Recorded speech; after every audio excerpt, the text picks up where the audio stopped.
Iyi ni Doxy 14 TV, televiziyo yanyu ibagezaho amakuru atandukanye.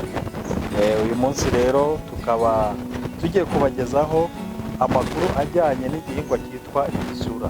Abantu benshi barakizi, ariko harimo na benshi batakizi, n'abakizi bakiziho gakeya. Uyu munsi rero turi kumwe n'umusaza witwa Ladislas ugiye kutugezaho ikiganiro ku gisura, tubwira akamaro k'igisura. Ese ni igihingwa nk'ibindi? Muzehe muraho? Muraho neza. Amakuru yanyu neza. Uyu mwanya rero twabasuye, hari icyo twifuza kumenya kuri iki gihingwa dusanze mwarahinze cyitwa igisura. Yego.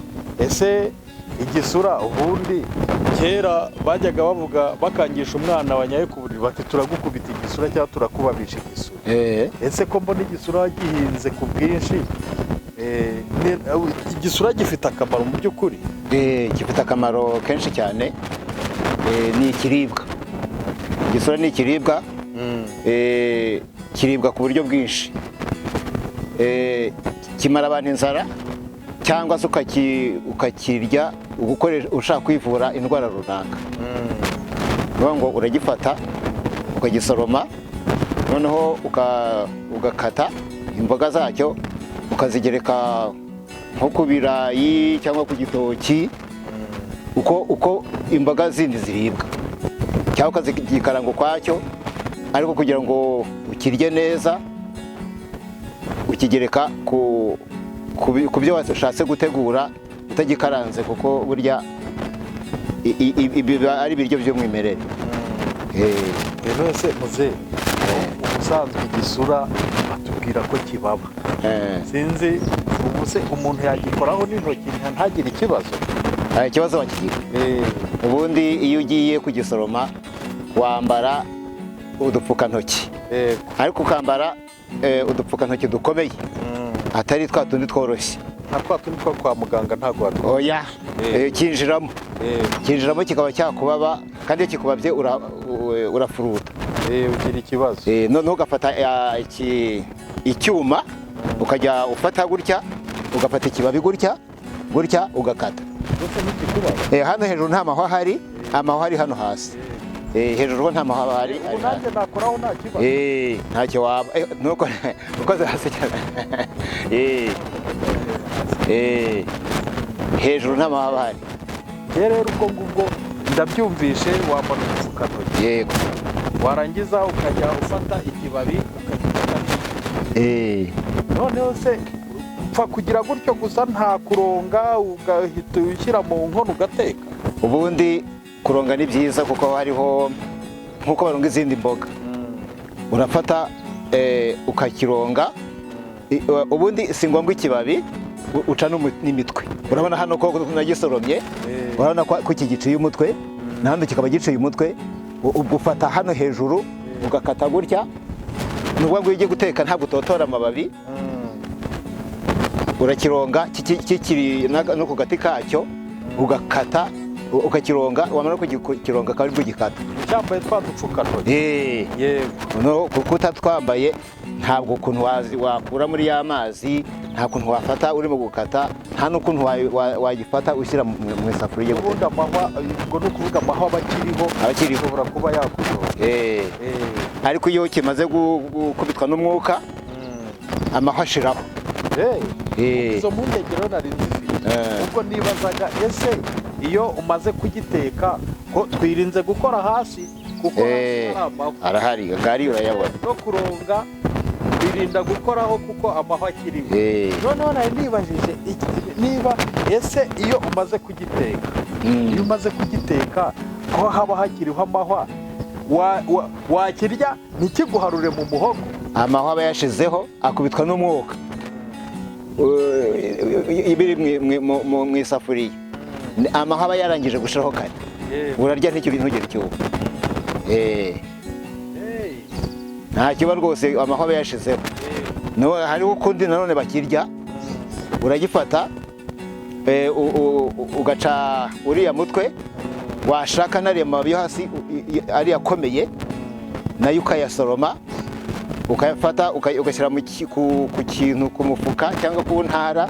Abazi ikintu cy'intara abenshi baravuga ngo ni urutaro, ukacyanika mu nzu kikuma, cyamara kuma ukagisya ugakoresha ifu, noneho ukajya ufata yafu ukayiyungurura, ufata yafu ukagishyira ku isahani ugiye kurya. Biriya nabyo bigira akamaro, biragufasha mu buzima bwawe, ko hari indwara nyinshi uba urimo kwivura.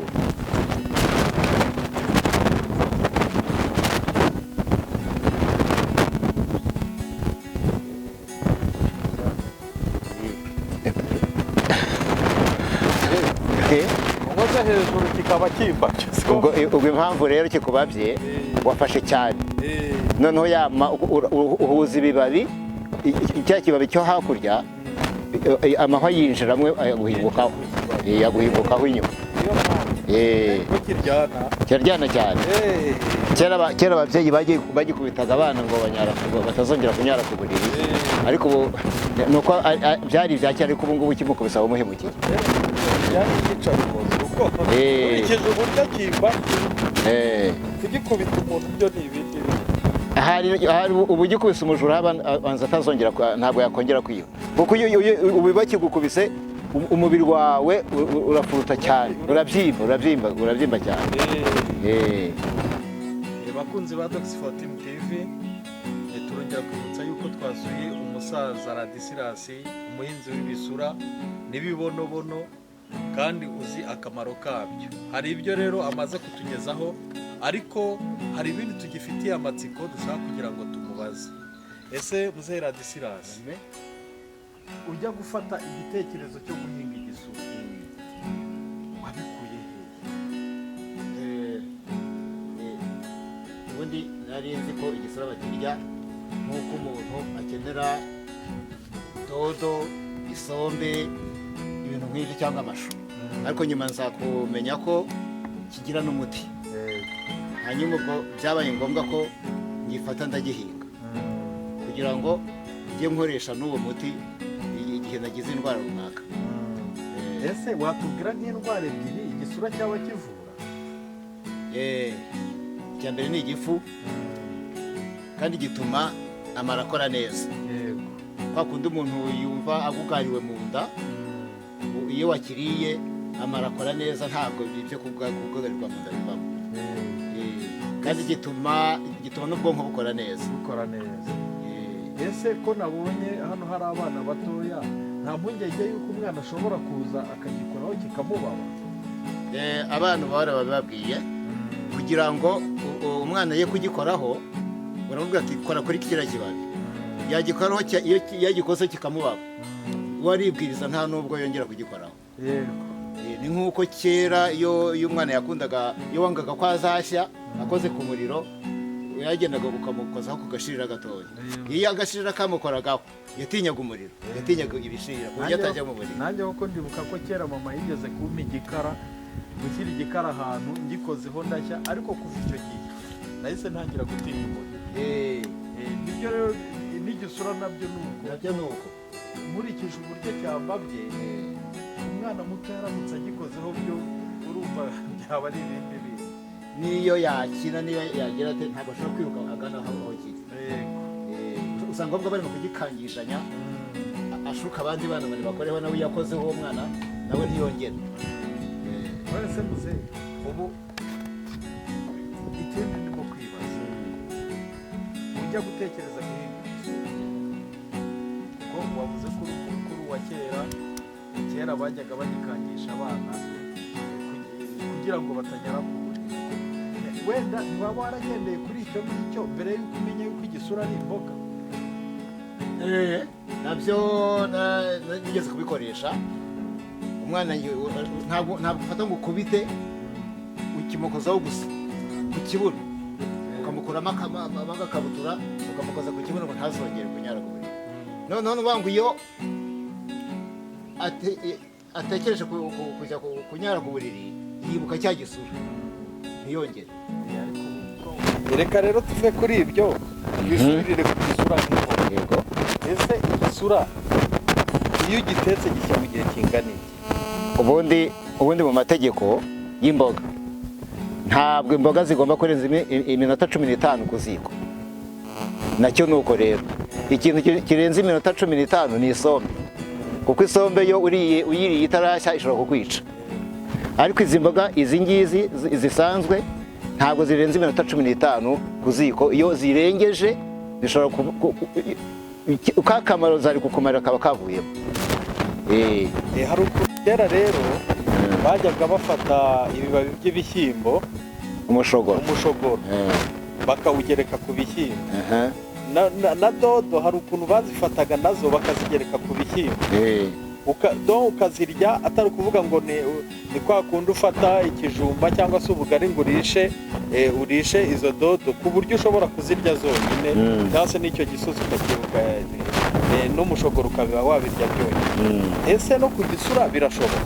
Nacyo nuko uragifata ukagisoroma ukagishyira mu cyungo cyangwa se mu isafuriya ukagiteka ukajya urya n'amazi ukayanywa.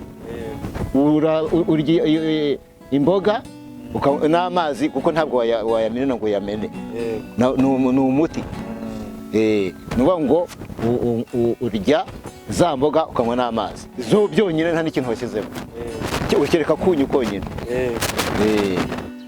Abakurikiye rero Dox 14 TV cyangwa se Dox 14 TV cyangwa se Dox 14 TV, uyu mwanya tugezemo umusaza Ladislas agiye kutwereka uburyo izo mboga zitegurwa, ndetse